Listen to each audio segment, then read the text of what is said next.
Hello everybody, my name is Link7 and welcome to my first glitch breakdown video for Echo's Wisdom. Now in this video, I'm going to be covering three main things. First is going to be movement. This will include tricks such as infinite height, fastest overall movement, and some other small techniques that people have discovered. The second part is going to be focusing on a brand new glitch that lets you rung warp. Yes, you heard that right. Rung warping has already been found in this game, which lets you skip multiple dungeons and have fast overall movement, which obviously will be mostly useful for speedrunners.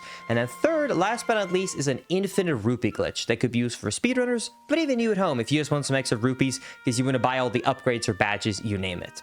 Also, quick disclaimer before I get into the first glitch, this file only just be Gerudo, so as long as you're about 3-4 hours into the game, nothing in this video is going to spoil you, and I made sure to do that way so that you didn't have to avoid this video.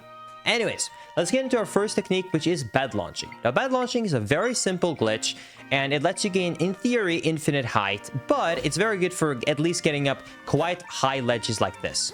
Now, all you have to do is place down a bed and then have the Tornado enemy, which you can discover if you go to Gerudo. Now, the glitch is very simple. Stand at the corner of a bed, throw a Tornado, and the bed will get launched. And the only way that you can mess this glitch up is if you're standing too far into the bed, because if you're too far into the bed, sometimes the bed will not launch. But as long as you're pretty much at the edge of it, it will work basically 99% of the time. And this can also be used to chain. If you throw a Tornado out, take it away, and then do it again and again. I'll put a clip up on the screen right now of me actually chaining one very high. And you can see that you can gain a lot of height by doing that.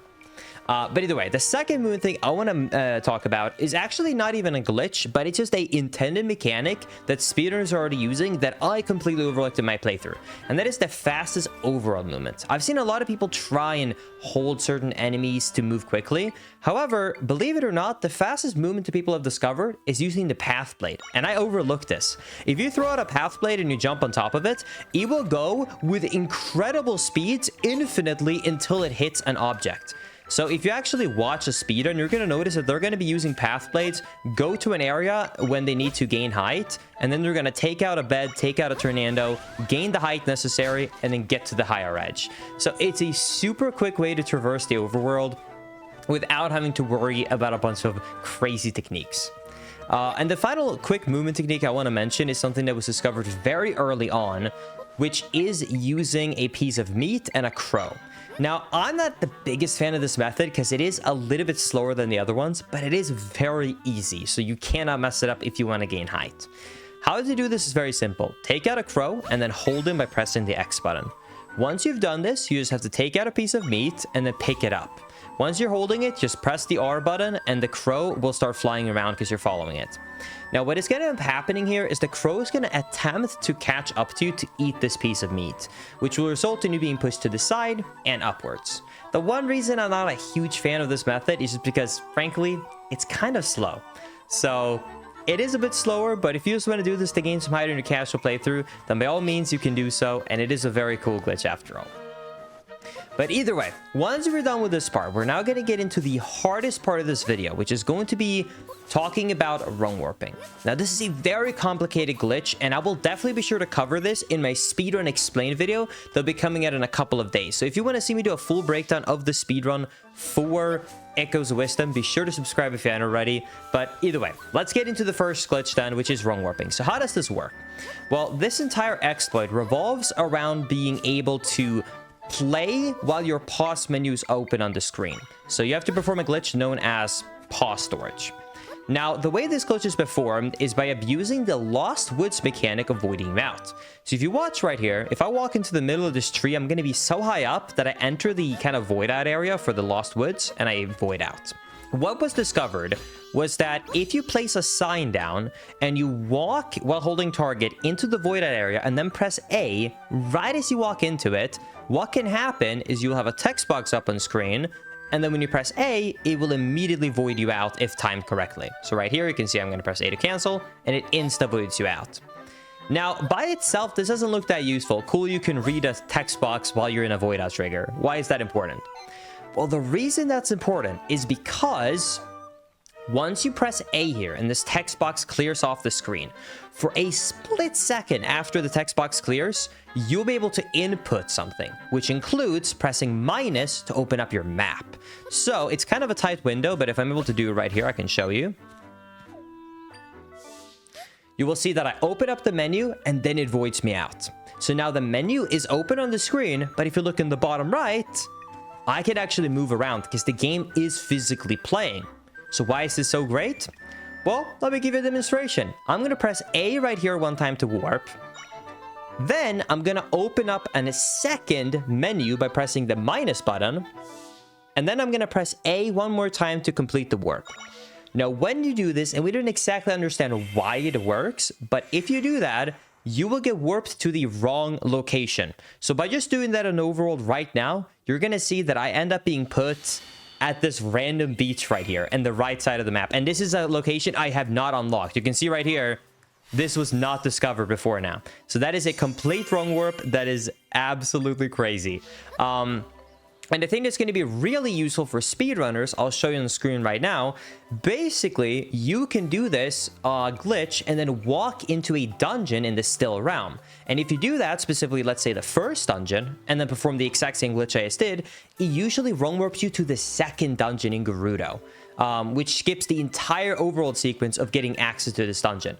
And people have also been able to go from the second dungeon to the fourth dungeon. So there's going to be a lot of sequence breaks for the speedrun when it comes to this. But like I said, I'm going to cover all of that in my future speedrun explain. Just want to, let a little bit more time pass for the route to a little bit stabilize. So be sure to stay tuned for that. But anyways, this glitch is not only useful for wrong warping, because pause storage, which I just showed you, has more powers than just wrong warping. And that's where we're getting into our next glitch, which is infinite rupees. And it is specifically going to be abusing how the pause menu updates. So let's get into this. The first thing you want to have access to perform this glitch is Kakariko, and that's literally it. That's all you need. So you want to be able to go to Kakariko, and you want to have a couple of materials in the items tab. So once you have all of that, you want to head over to the right side of the village. And when you get over to this area, you're going to notice that this is the corner of Lost Woods. So instead of heading to the right side that I was just at, I'm going to jump up on these trees. Now, this tree right here that I'm in front of, when I go to the top of this one, it will void me out just like the other one. Now, what we're going to do for this glitch is you want to make sure ahead of time that you have pressed the start button and you have the items menu open, because this is what we're going to be using, because you can't really change your menu when the glitch is initiated. So once you have this, you're going to unpause the game, place a sign here, and then perform the same glitch I did earlier. So walk up and press A when you get into the void out trigger. Now, instead of pressing minus to open up the map, we're going to be pressing the start button. Now, this is a very precise timing, so if you want to try this yourself, I recommend mashing instead of learning the timing. But if you get the timing down, you should hopefully be able to get this result right here, where you open up the pause menu, it voids out, and you're back in the game. Now, at this point, we're just going to be walking back into Kakariko, and it is very easy to do, even though you can't see the game, thanks to the map in the bottom right corner. So just look at that and follow this path. And our objective right now is to walk down to reach the smoothie shop. So I'm going to walk all the way down here, and we should be able to get down here to the smoothie shop. And I'm going to walk up and press A, and I don't want to make sure I don't eat anything here. There we go. Now, while we're here, what I'm going to do is I'm going to click down and I'm going to say, yes, I would like to sell. Once I'm here now, it is going to have the same layout as the items that you see on the screen right now. So let's just, for example wise, to keep this basic, say that I want to sell the first item, which is grapes. So I'm going to press A one time, and I'm going to go to the right, and you're going to see also that it caps out of 5, indicating that yes, I am actually hovering over the grapes. So I'm going to sell these 5 grapes, and it's going to say that's going to be 40 rupees.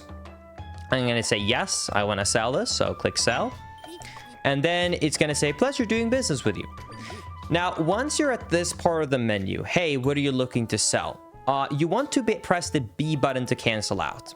Now, you need to make sure when you are at this tab that you are selected at any of these items. Because if you just press B without being in this menu right here, then you will close the main menu. So if you don't have this open right now at the state, just press A and B quickly on one of the items.